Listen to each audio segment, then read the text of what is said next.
All right, so what would be kind of the easiest way to use and the possibly even the most private way to transact CBDC, right?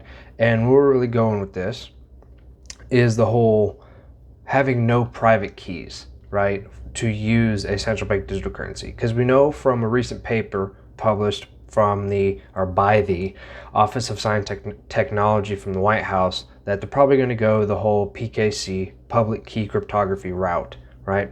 And I did videos on that.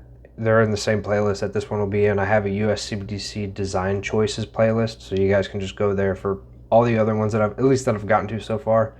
But regardless, today we're basically looking at the pros and cons of having no signature transactions where you don't need a private key, right? And what exactly this means. So basically this means that there would be no digital signature required to execute a transaction, right?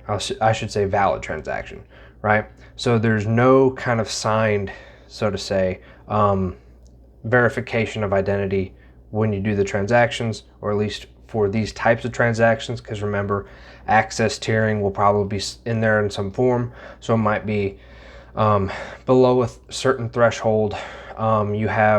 You can use transactions with no digital signature. If you go above it, maybe you need to have your digital signature, so like your private key, and above that maybe there could be other tiers and so on, right? Just to give examples, right?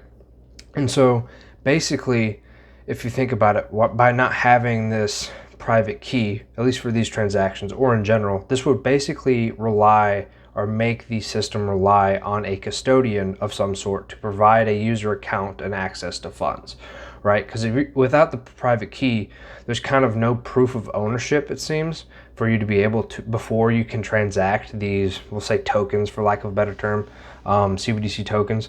And so you have to have some form of custodian, kind of basically like a bank, to do that for you, so to say. Be like, hey, this account has this much, but we don't know who this account is, or however they happen to structure it. There's other design choices involved that are also related to this, but I kind of want to stick to the pros and cons of no signature transactions for this video. There's plenty of other videos that I've been making for those other design choices, right? And so one con of this, kind of negative consequence, right, is it'd probably be less secure than if we had digital signatures in there, it seems, right? Because again, there's no proof of ownership. It seems like you could basically just get sent, we'll say funds of CBDC from some random address that you don't know. And basically it could be easily used for like phishing and that kind of, what do they call it? Whenever you get a job or something, you always have to do those, the digital stuff, like look out for phishing emails. And for some reason, the cyber attack, I don't know if there's like a specific term for it anymore. It's just skipping my mind for some reason. If there probably is, but like phishing and that sort of things, right? That could be involved. And by not having digital signatures or private keys, you could it'd be harder to fight against that, I think we'll say, right?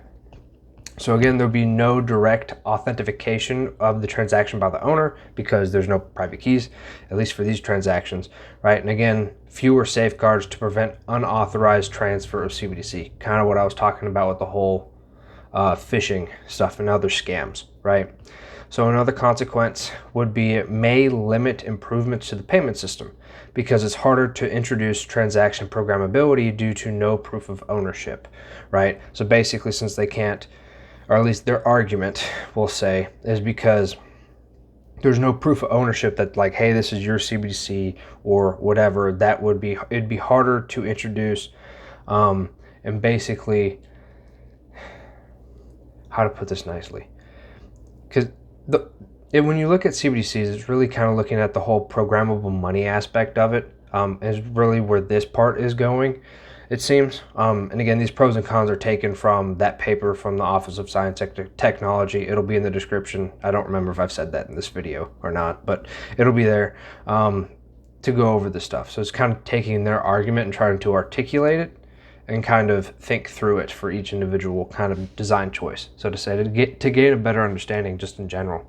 But since there's no proof of ownership, they're basically arguing that it'd be harder to introduce the transaction programmability because you don't really have a user account, or I should say, a user profile, apparently, to where they can basically program what you're allowed to do, what limitations you have, and that sort of thing. And I go much more in depth into this specifically in that I think I have 3 access tiering videos.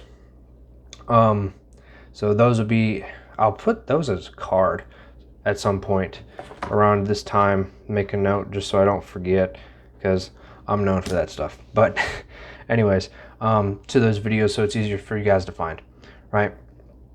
Yeah. So, but on the other hand, looking at the other side of things, because I've only really talked about the negative consequences so far of having no signature transactions. Some of the pros are preservation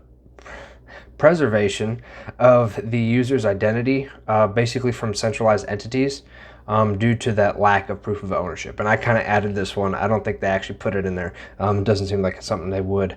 But because there's none of this proof of ownership, that would help kind of preserve your identity, at least for these transactions. Again, this will probably be, if implemented, it would be implemented with some form of access tiering.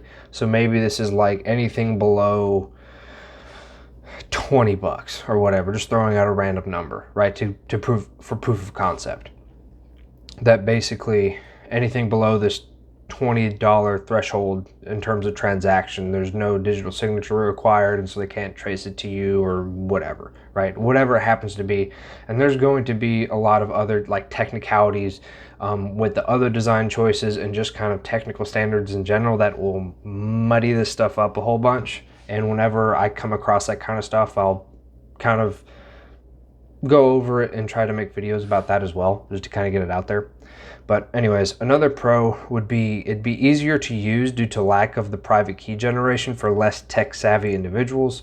And that's just because, I mean, that's an argument against Bitcoin to a certain degree for like people who just don't understand technology. And yes, I mean, I think the vast majority of people can learn, but I don't know if you guys have much experience dealing with typically older for me, but not necessarily like older people when I would be trying to help them, or family members or whatever, and they just don't want to learn how to use it. Even if there's literally prompts on the screen telling them exactly what to do, it's like, I don't want to do it, and they're not going to. You know how stubborn they can be just in general, or just people can be. But anyways, that's another kind of pro to it, because they don't have to deal with that. It might be easier for them to use because they don't have to think about it or learn something new. I don't know. At least that's what comes to mind right now as I'm recording. But anyways, another one, or just in general, would be it must have some intermediary to act as a custodian, basically providing the user account and to access the funds. Again, it's basically just kind of like a bank, it seems, right? And so to have these no signature transactions be available, it seems there would have to be a greater degree of intermediation for the system itself, right?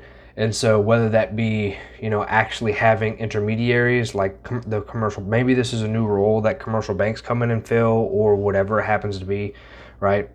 Again, a lot of this is kind of just up in the air and kind of postulating based off of what I've found so far. Again, it's kind of continuous research. So if you guys have any other papers or something that I haven't gone over, or whatever, feel free to talk about them. Or actual citations are helpful, not just links, because sometimes links in the YouTube comments are kind of weird. You know, you have all the scam stuff anyway. And I think I turned that off because that was a problem for a second. But if you actually type out or copy and paste like an actual like citation to a paper, I can just use that. I mean, that's what I did before, or when I was back in college. But anyways, I'm going to put as cards, or I guess end screens, a video to both having the pros and cons of having a single signature transaction and that of a multi-digital signature transaction, right? And those would be as cards in the top right and the top and bottom right. It's hard to tell sometimes with directions for some reason. I don't remember if it flips it or not all the time when it's been a minute since I've recorded. But anyways, I hope to see you guys in one of those. And if you have any comments or concerns, throw them in the comments below.